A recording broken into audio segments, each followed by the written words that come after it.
về từng những người em gái phương xa. Đêm đêm anh ngắm sao trời, tay lòng gót vô vàng người em gái. Đêm nay nhớ nhiều về em với kỷ niệm ngày xưa, nhớ ngày hai đứa yêu nhau. Đêm nay nghe gió em mây về, không nhớ em vô bờ, nhớ ngày ta nái bên nhau. Bây giờ anh có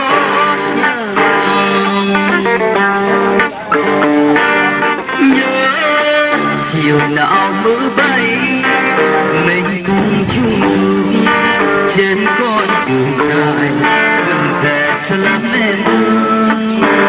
Mà nhớ những ngày ta xa cách, em gói trọn yêu thương theo khắp miệt này.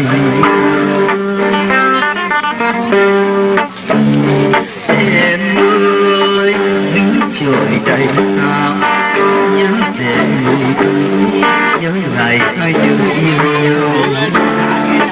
Em ơi chín bao lâu rồi anh lính xa quê nhà, nhớ người em gái thôn quê, nhớ ngày xưa đó yêu nhau.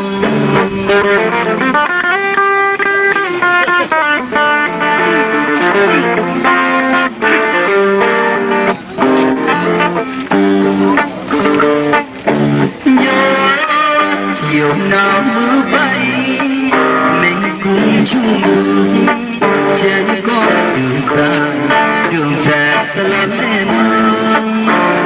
Mà nhớ những ngày ta xa cách, em gói trọn yêu thương